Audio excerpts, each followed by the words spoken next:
Welcome to Reality Tea Times 2, the podcast where we discuss all the trash reality TV we love to hate. I'm Tanika, and today we're going to be discussing The Last Resort. So, again, memes are already posted,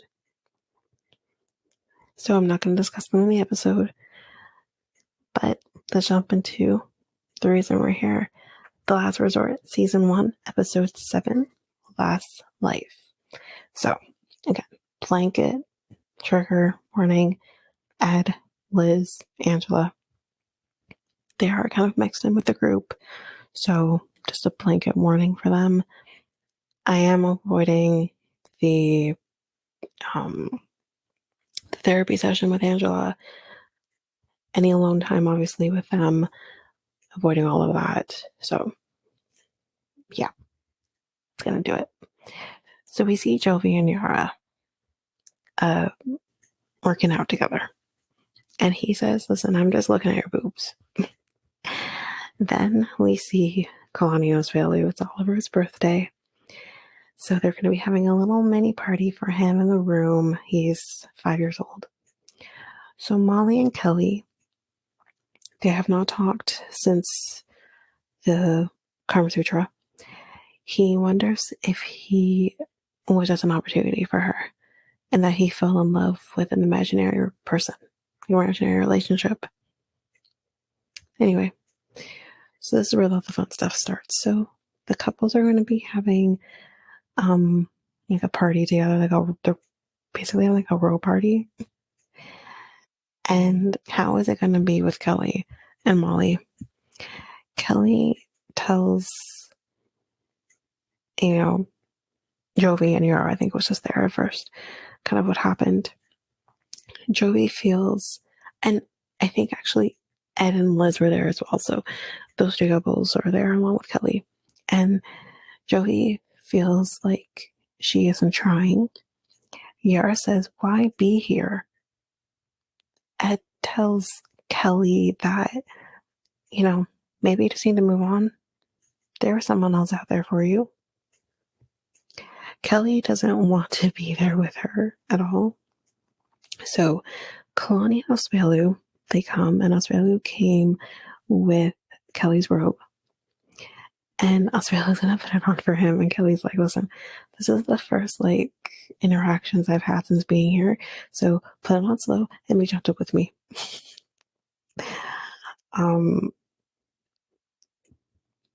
So the boys now are going to go play some pool. Play some pool volleyball. And they are going to have to do this in the shallow end because, well, that is short. Osvaldu can't wait to hit the ball into someone's face.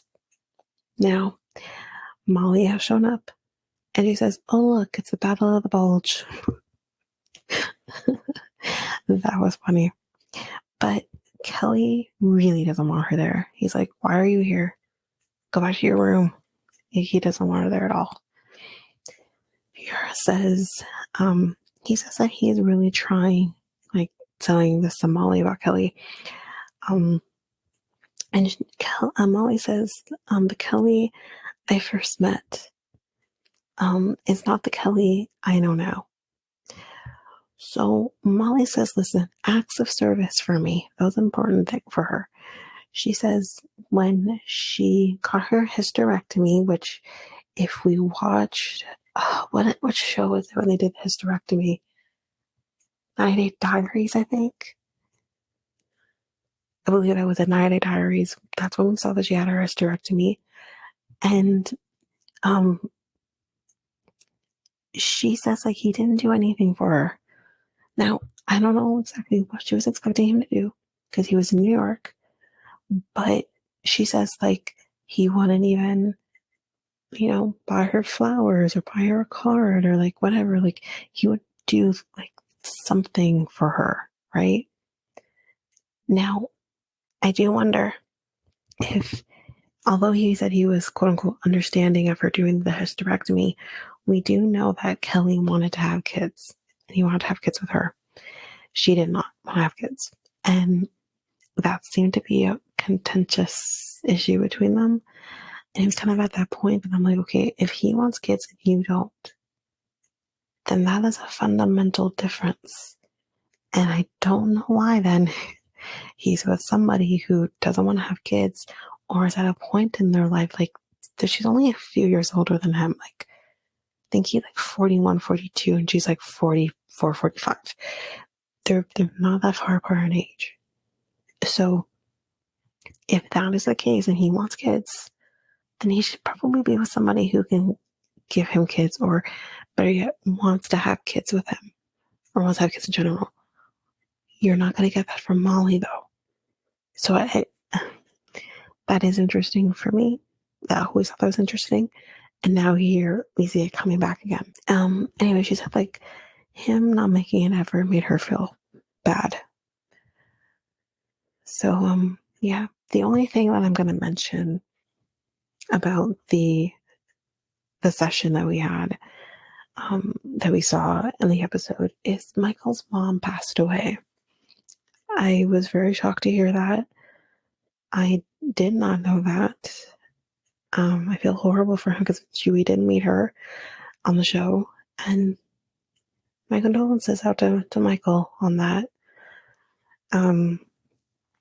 So Molly says, how you caught me is how you keep me. And Kalani agrees with this because she says, like, this is an issue that her and Asuelu have. She says, you know, if I'm the only one that's trying, like, he's comfortable with that. But as soon as I stop trying, then shit hits the fan, basically. And, well, for Kalani and Asuelu, shit hit the fan. So now the boys are done volleyball. Jovi brings up going to the strip club with Ed. Ed is good. He's good to go. You know, Kelly says, listen, I just need you to understand the rules here. I don't want you on stage naked. I want them on stage naked. Okay. And says, you know, it's fine. It's great. Cool. But Jovi tells Ed, we don't want the women to know. So don't tell them. Keep it to yourself. And voice of fucking reason here is Ed, because he says, I'm kind of shocked that they don't want to tell their wives. Like, Jovi has issues with Yara going to the strip club because Yara doesn't like it. And then Asuelu is on the verge of having a divorce. So I'm not supposed to tell my fiance that I'm going to go to the strip club. Absolutely fucking nice. Like, I'm not going to lie to Liz. Who knew that Ed would be the force of fucking reason here? Kelly, he's like, Kelly's in a different situation. Okay. So it's whatever. But he's like, I'm not going to use you two as an example. It's like, I'm not going to tell my woman that I'm not going to let her. And as we see in the next time on, he does not lie to her. He tells her. Also, Ed is also very shocked that Asuelu has not been to a strip club before. Anyway. So now everyone is doing some shots. So Asuelu is demonstrating on a cherry how he licks the clit. And Kalani says he's good with his mouth, you know, he's good. And she says he is obsessed with her vagina. What is happening? He basically made a comment of, if I could eat it, I'd be great for the rest of my life, or something like that. Anyway, then Yara says to Jovi, watch and learn. Oh my goodness. He thought he was good, but I guess not. Then all of a sudden, Asuelu gets up and starts doing a striptease in front of Kalani. And then, for some reason, the towel comes off and he's butt-ass naked. We kind of see Kelly running away because he's kind of in the view of his dick. And Asuelu then jumps on the table and starts doing squats, and his towel is actually hanging down.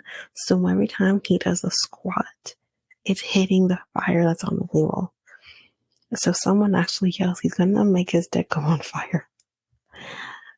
Anyway, and the ship teases that over. Kalani tells him in a moment saying, you know, you have a great ass. And then at the party, we're out of the end of the moment, back at the party, he tells Kalani, you have a pretty butthole. She says, thank you. And then he says, can I put my cheek on your cheek? And he does. And then like everyone is kind of like talking, not really noticing. And then they notice in the silence, you could hear a pin drop. Everyone has now noticed that they're real close. And then Yara thinks that they're definitely going to have some sex tonight. And then Ed asks how Kelly and Molly are doing. So now we're back to the heavy. He asks Molly, why did you tell him that you're not in love, like they don't love him? And she says, I didn't say that. I said, I am not in love with him. And then I think Angela has kind of showed up here. And she says that that's the same thing. Again, voice of reason. But Kelly says, no, you didn't say that. And then Kelly says, don't ask me why I'm here. Ask her. It's like, I'm trying.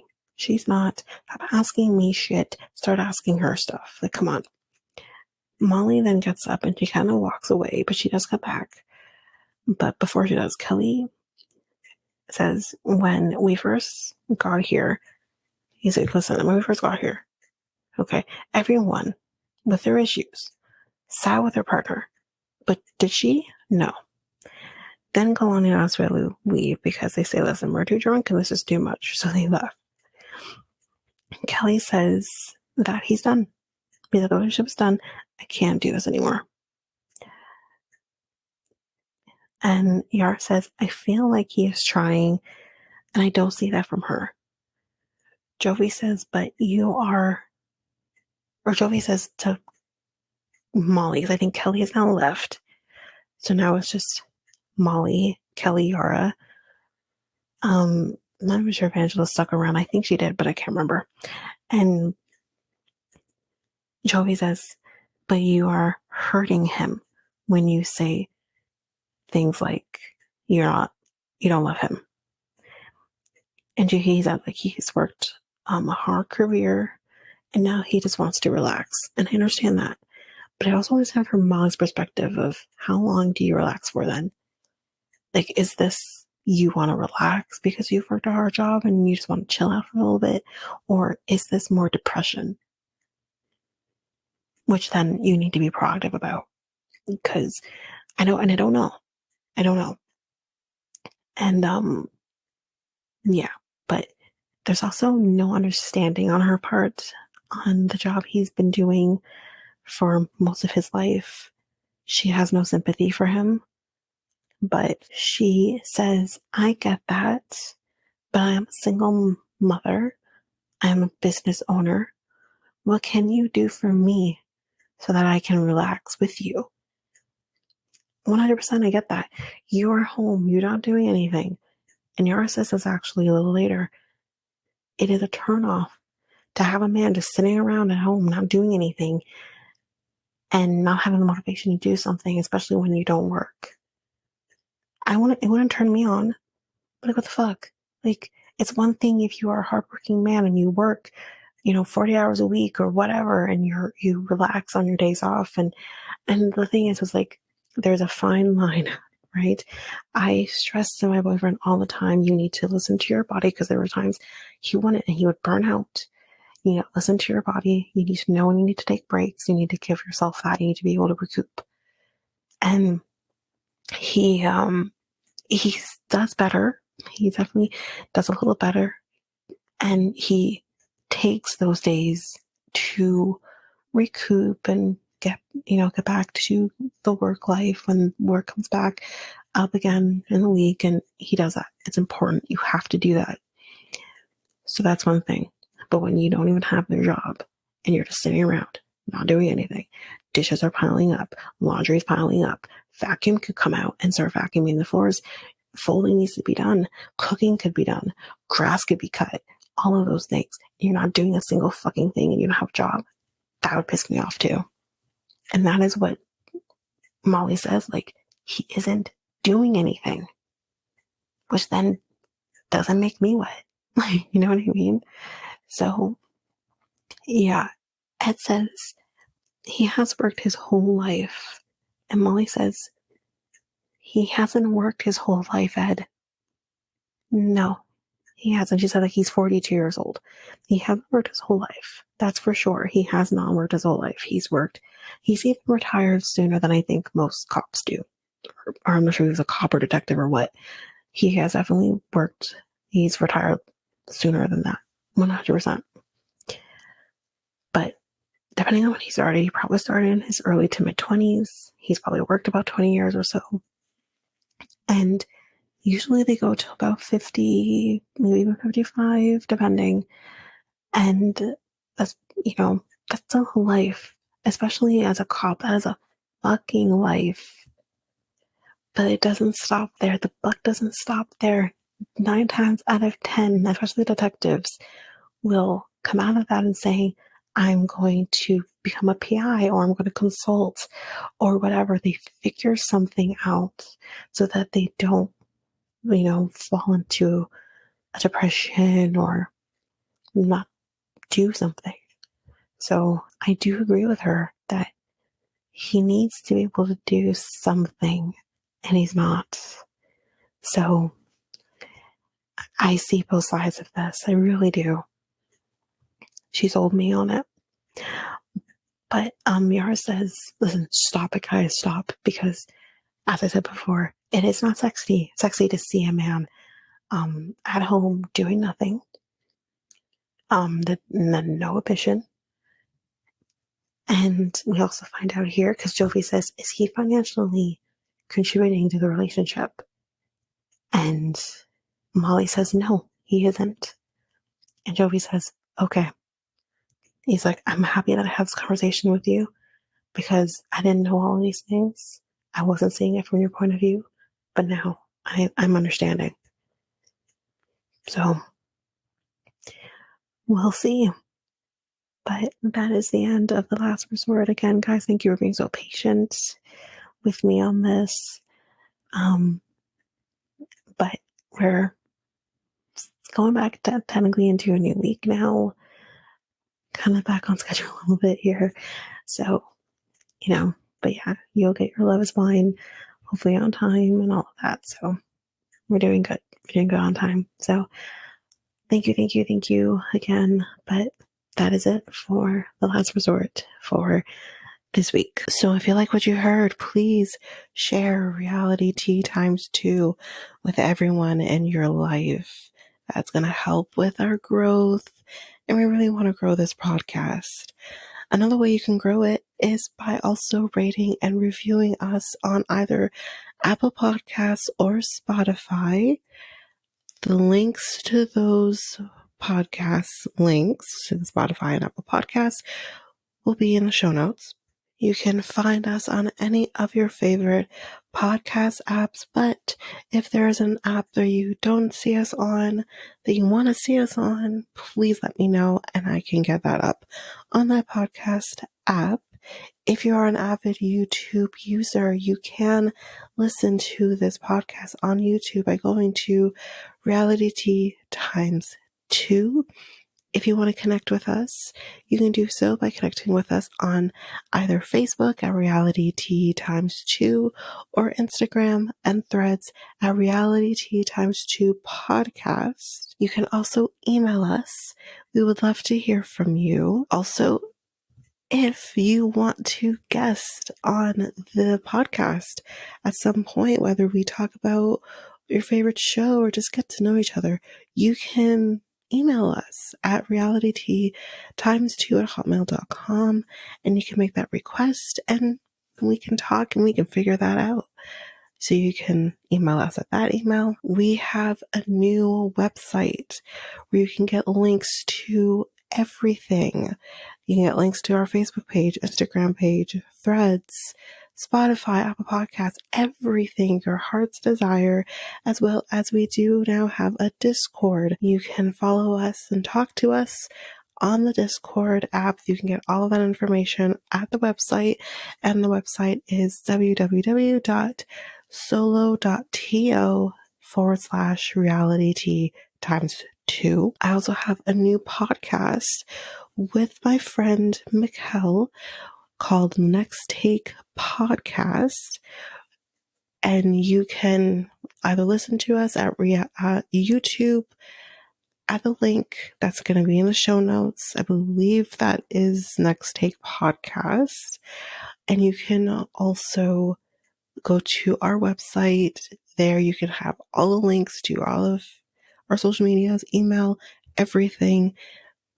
Our episodes as well will be at the website, which is www.solo.to/next take podcast. All of the information, everything that I have just said, will be in our show notes. Well, that's it for now, guys. Thanks. Bye.